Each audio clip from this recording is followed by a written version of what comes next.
কুসঙ্গে লিপ্ত হয়ে যাওয়া সন্তানকে কিভাবে ফিরিয়ে নিয়ে আসবেন। নমস্কার বন্ধুরা, আমি শ্রীতনয়। কুসঙ্গে লিপ্ত হয়ে যাওয়া সন্তানকে ফিরিয়ে আনার জন্য একটি উদ্দেশ্য এবং একটি কথা অবশ্যই আপনাদের বলবো। আজকের টোটকাটি করুন, উপকার পাবেন। আপনার সন্তানকে লালন পালন করে দারুণভাবে মানুষ করেছেন, অথচ সে কুসঙ্গে লিপ্ত হয়ে গেছে। কুসঙ্গে লিপ্ত হয়ে যাওয়ার জন্য বাড়ির কারো কথা শুনছে না, অবাধ্য হয়ে গেছে। তার জন্য এই টোটকাটি করুন। এই টোটকাটি করার জন্য আপনাকে 3টে এলাচ নিতে হবে। একটু বড় সাইজের এলাচ নেবেন এবং একটি পেরেক নেবেন। তার মধ্যে 3টে এলাচ গেঁথে এবং কোনো পেন দিয়ে একটা এলাচের গায়ে আপনার সন্তানের নাম লিখবেন। নাম লেখার পরে সেই এলাচগুলো ধরে 21 বার করে এই মন্ত্রটি পাঠ করবেন।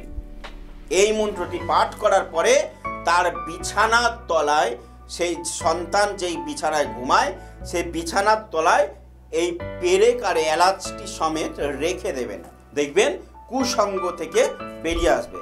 মন্ত্রটি হলো ওম বশ্যমুখী রাজমুখী অমুকায় সহা।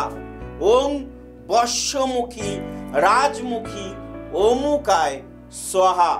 অমুকায়ের জায়গায় আপনার সন্তানের নাম বলবেন। বলার পরে আপনি ওইটাকে ওর বিছানার তলায় রেখে দিন।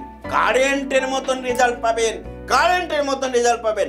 বন্ধুরা, আমি কিন্তু বাছাই করে টোটকা দিই আপনাদের ভালোবাসার জন্য, আপনাদের শ্রদ্ধার জন্য, আপনাদের বিশ্বাসের জন্য।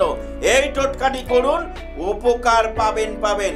কাজটি যে কোনো দিন করতে পারেন, যে কোনো বারে করতে পারেন, আপনারা উপকার পাবেন।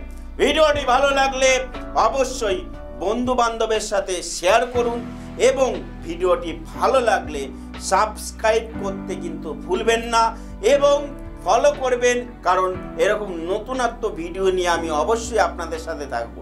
কারণ মনে রাখবেন, ছোটখাটো সমস্যা টোটকার মাধ্যমে মেটে, বড় সমস্যা আপনাদের প্রিয় শ্রীতনয়ের মাধ্যমে মেটে। ভালো থাকুন, সুস্থ থাকুন। নতুন টোটকা নিয়ে আবারও হাজির থাকবো। জয় মাতা।